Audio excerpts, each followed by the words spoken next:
YouTube's ad revenue growth continues with relaxed profanity rules poised to push it higher. Camfasts capitalise on creator success for their gain, and HGTV and Peacock have their own challenges. Listen on.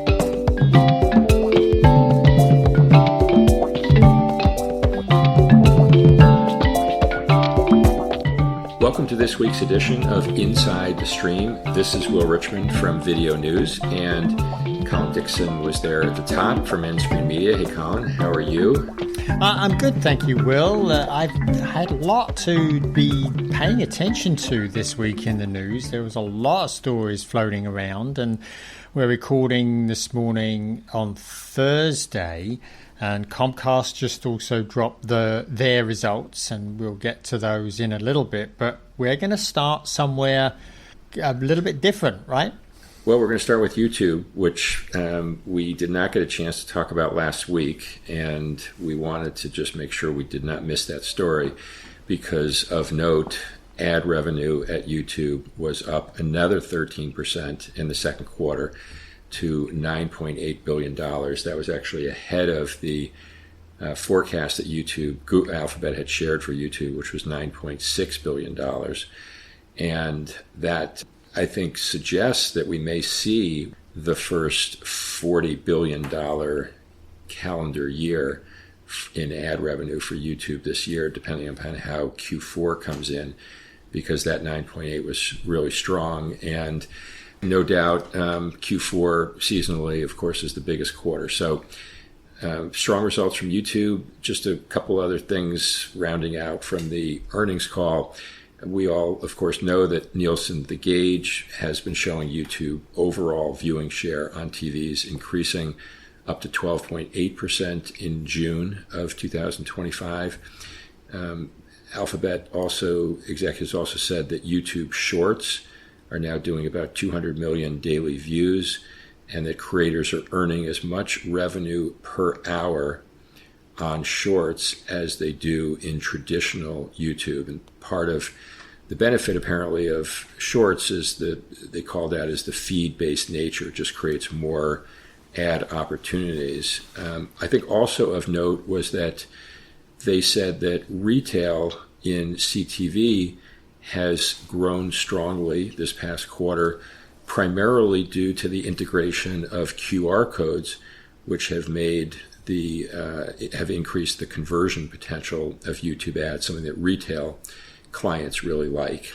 And I guess the last thing I just want to say is that management was, of course, bullish on the ad business, but also bullish on the subscription alternative in YouTube, where I think this is a product that you have, right, Colin, that you subscribe to YouTube, you pay a fee to YouTube to opt out of the ads. Yeah.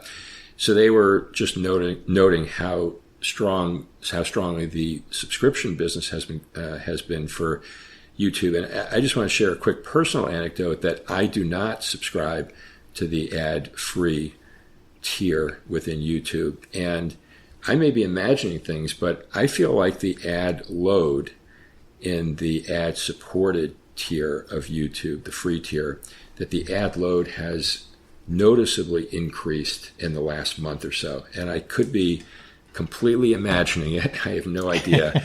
But I do seem to be, with my finger hovering over the skip button, 5, 4, 3, 2, 1, skip, more frequently now than in the past. And I just found myself wondering if YouTube may have indeed increased the ad load in its free service as a way of helping drive the subscription alternative. So, or they may be trying to find kind of the efficient frontier on ads versus non-ads, maybe squeeze out more ad slots in the free, and people are just willing to accept those while also helping drive some of those people away and into the subscription tier. So all of that is complete conjecture on my part. I don't have any data behind any of that, but I did just want to note that what my own experience has been recently. Yeah.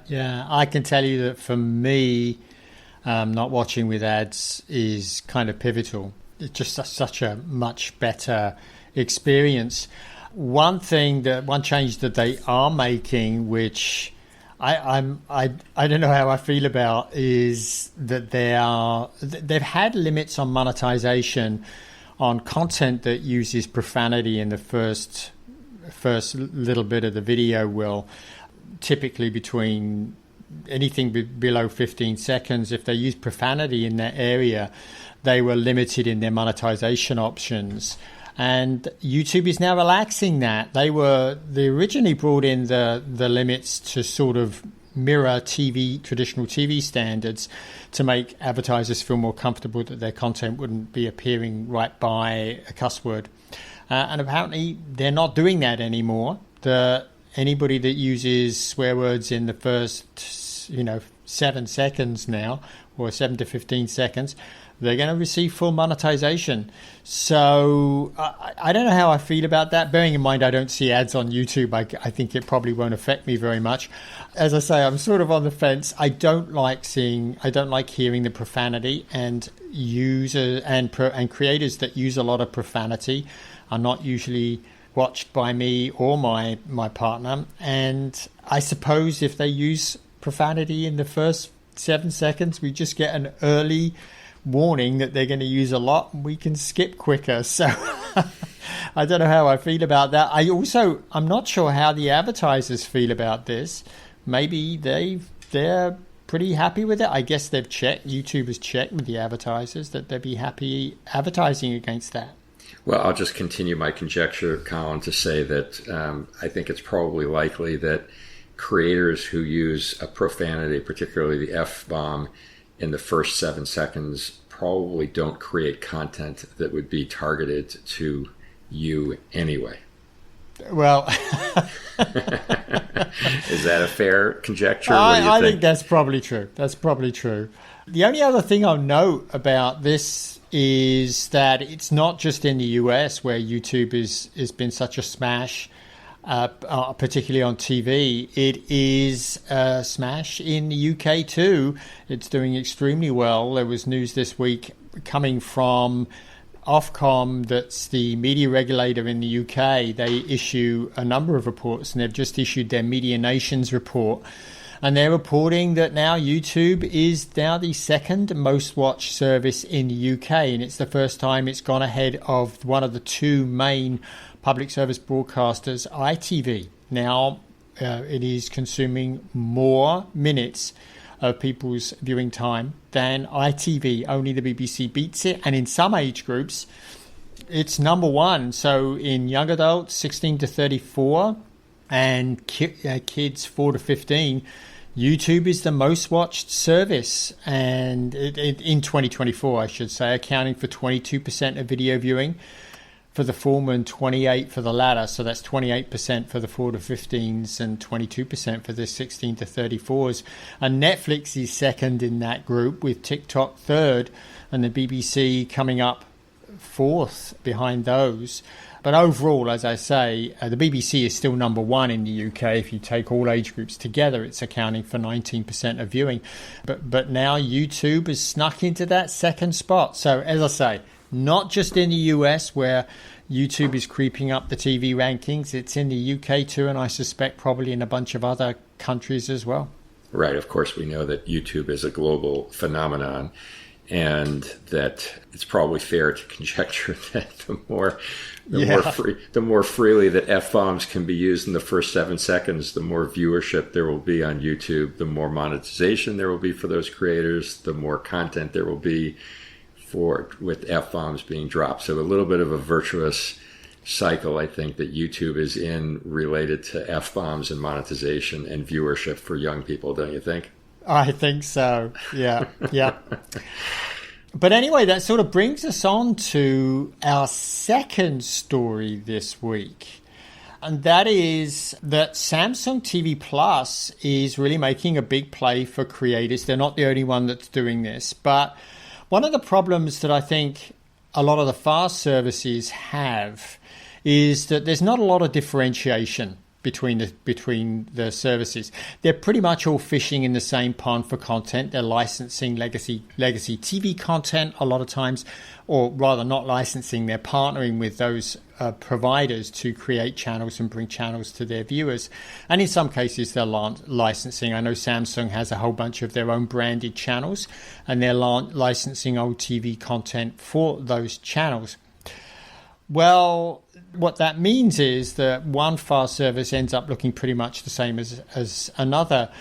And so they're all looking for differentiation. Samsung TV Plus now is looking for differentiation by working with a bunch of very popular creators. They apparently have signed deals with Mark Rober, Darman, Michelle Kerr, Smosh, the Try Guys, Epic Gardening, Sorry Girls, and a bunch of others to launch exclusive channels on Samsung TV Plus. And in Darman's case, and Darman, he produces scripted shows that are, I think, targeted at younger people. He will create 13 original episodes of his brand of scripted, uplifting, family-friendly dramas exclusively for TV Plus. And interestingly, Will, both they got quotes from this Darman and Mark Rober, and they both said very similar things. They sort of saying that they're looking for extended reach. To quote Mark Rober specifically, he's saying, bringing my work to Samsung TV Plus means sharing the wonder of science and engineering with even more families. This is about bringing curiosity and creativity front and center, right where the family gathers. So I think for me, it's pretty clear what this brings to Samsung. It gives it some really exclusive content for Samsung TV Plus. And I will say that Samsung pushes its fast service probably harder on its platform, on its Tizen TV OS, than pretty much anybody else that provides a built-in, because pretty much every time you turn on that TV, the Samsung TV, it goes right to TV Plus. So you're watching a channel on Samsung TV Plus. But when you think about it, I was thinking about this, Will, and given the popularity of YouTube on TV, which we've just talked about, it's now its most popular platform. It is growing. It is the most popular brand. They talk about reaching new people on television, and they're really not, because YouTube is pretty much universally available. It's available on all Samsung smart TVs, kind of has to be, and it's available on that menu bar when people turn the TV on. When it pops up, one of the first things that they see. So anybody that is looking for content from Mark Rober or Darman or any of the others have direct access to it already through all Samsung TVs through the YouTube app. And bearing in mind how efficient YouTube's algorithm is at pushing the content to you from the people that you've signed up for, they probably get it just by opening the YouTube and it's right there. So I really wonder how much incremental reach they're going to get from Samsung. Samsung TV Plus is not the most popular fast. It's well behind the Roku channel, Tubi and Pluto TV, and also the free content on Prime Video, which used to be called Freevee, I guess. So I really question how much incremental reach the creators are going to get from being on Samsung TV Plus, bearing in mind it's an exclusive relationship. Maybe if they run all the fasts, they would do better. But I just, as I say, I question how much incremental reach they're going to get from this. I think it's a good question to raise, Colin. And I think if you put the exclusive content aside, and you mentioned that there is some exclusive content being created, if you put the exclusive content aside, then in some ways I think you really are raising kind of an existential question for fast channels, right? Because to the extent that the content that's in the fast channels is also posted by the rights holder, the creator, whoever, in the YouTube app, that content is already available to viewers. They don't need a fast channel. They don't need to figure out how to navigate or discover a fast channel. content is already available in YouTube, and the YouTube app, as we know, is the most widely used app on CTVs. So unless the FAST channels have original content or content that's only exclusive to their FAST as opposed to also posted on their respective YouTube channel, it does create this kind of new question that I don't think we've really ever discussed here on the podcast of how FAST distinguish themselves from the YouTube app in a world where the YouTube app is getting ever more popular by the day. Yeah. I mean, that's a really big question, Will. And there's one other thing that I'll throw into the mix here. One, and this is something that we've talked about on the podcast, I think, before, that basically discovering content in fast services is pretty awful. You know, you've just got the grid. Some of them do provide search, but some of them are only providing a grid, which you have to sort of page through to find stuff to watch. And, you know, when you think about it, what better algorithm is there for pushing content to consumers than YouTube's? So I'm not sure that they're just going to find very many incremental viewers through these fast services on Samsung TV Plus. But I guess we'll have to wait and see. We'll have to see if Darman is pretty happy with the performance of his originals on there. Well, and a related question is, when you think about the incentive system for creators to make exclusive content, exclusive original content for a particular platform, that has to be a better economic opportunity for them than just to make that original content on their own. In other words, absent a deal from a platform or a FAST service. Just make it on their own and post it on YouTube, on their YouTube channel, and have it get consumed by their fans and cross-promoted in the algorithm and so forth. Whether it's worth their time, I mean, time is finite, obviously. They can only produce X amount of content. Does it make more sense for them to use their time to produce content that gets put on YouTube for everyone, or to get paid directly by a Samsung or some other platform and have that content only live within that platform environment?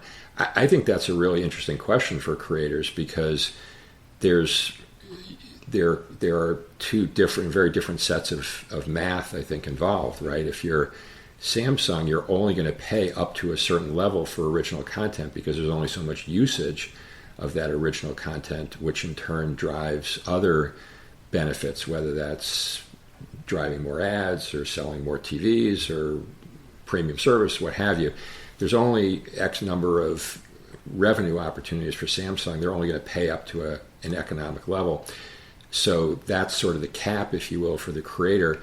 Conversely, when a creator puts stuff on YouTube, there's really no cap, right? There's no cap on the number of views and consequently the number of ad impressions and consequently their share of those ad impressions, as long as people are interested. So one situation is capped, the other one is uncapped, and it does, I think, lead to the question of really what do those economics look like for creators, for the devices / fast services, and in the YouTube environment. And this feels like what would be thought of as an extremely efficient market where creators have all the information that they need in order to make the optimal decisions about how to spend their time. And certainly deep into the creator economy, where all the creators are talking to each other, exchanging notes on the economics, exchanging thoughts on where they're allocating their time, what's working, what's not.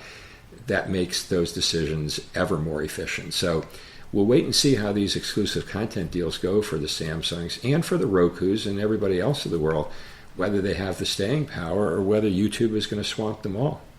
Exactly. Yeah. I mean, I've no idea what sort of deals that they put together for these content creators from YouTube, from Samsung. I just hope that Darman got some cold hard cash up front to cover his costs on those original creations. And I also hope that he's got residual rights. So when the exclusivity, the exclusive period expires, he can reuse it on his YouTube channel. But anyway, I think there's another story here that potentially is related to YouTube, and that's Home and Garden TV, right? Yeah, we just note that this week we both read about HGTV reportedly canceling at least 7 of their shows.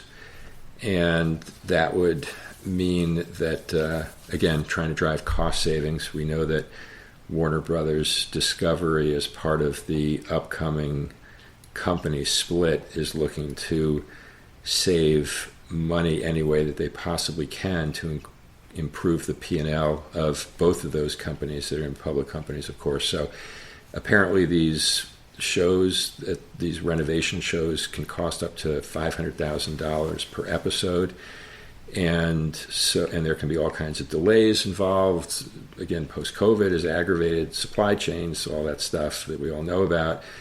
Net of it is, apparently in 2017, HGTV was averaging 1.5 million viewers.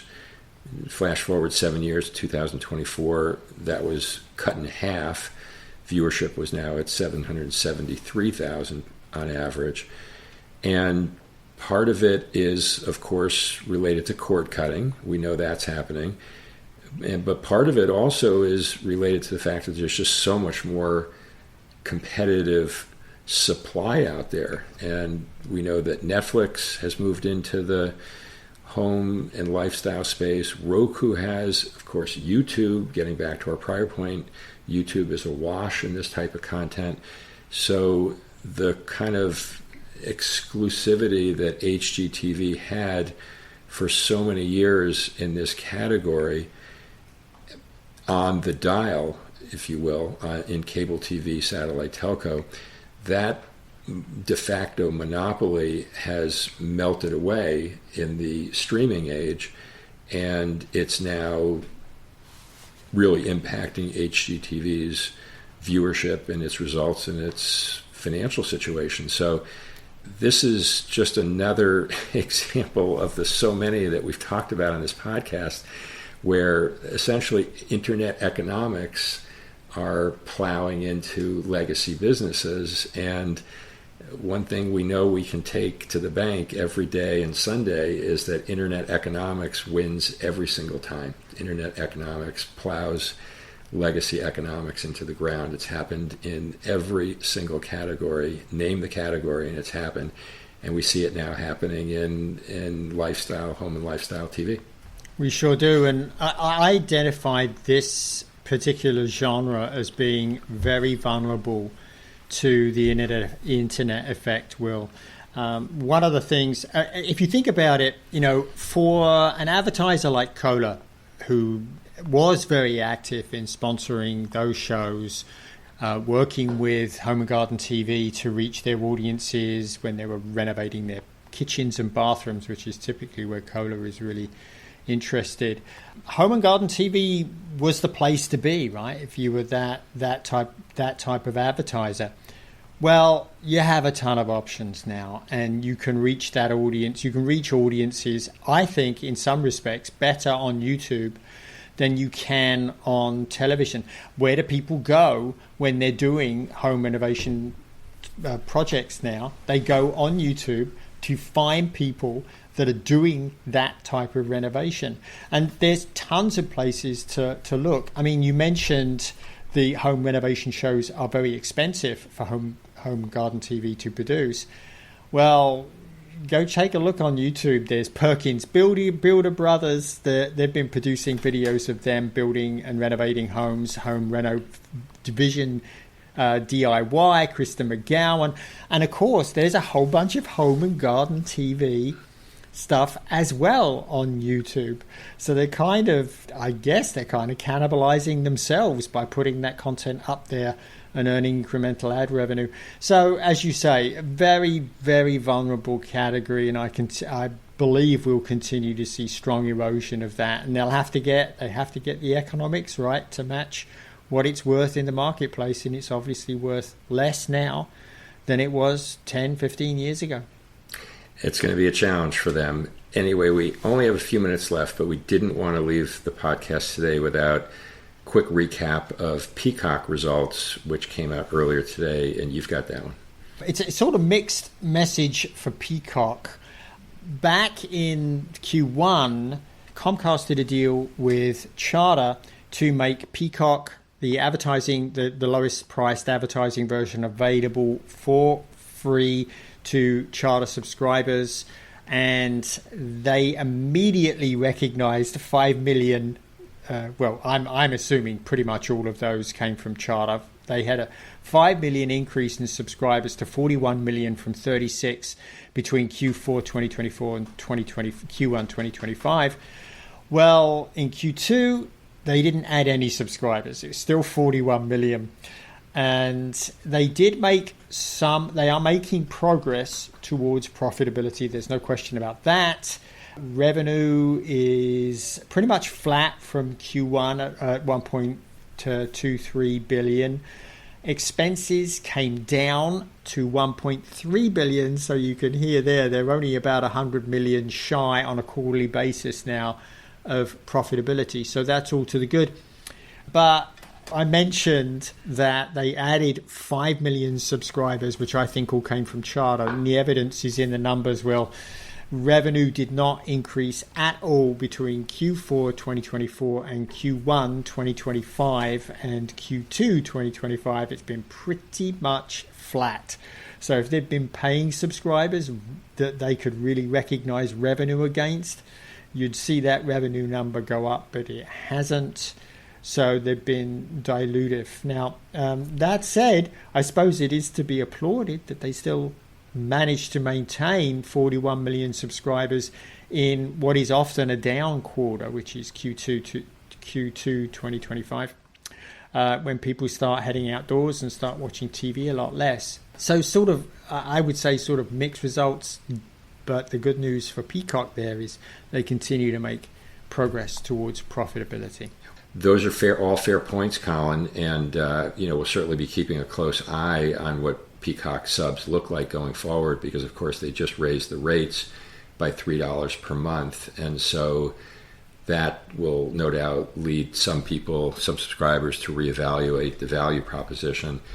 And of course, as we know, competition only continues to intensify in the streaming space, so worth keeping an eye on Peacock. Yeah, it is. And as you say, that increase was substantial. It was a $3 increase to both their entry-level ad tier and their ad-free tier. So that's a big increase. So if we see revenue go up and subscribers stay pretty much the same, then they'll have gotten away with a fairly big increase in the rates for Peacock. But we shall wait with bated breath for Q3 results to find out what happens. Fair enough, and I think that's all we have for this week, Colin. So be well, and thanks everybody for listening in on this week's Inside the Stream, and we'll see you all again next week.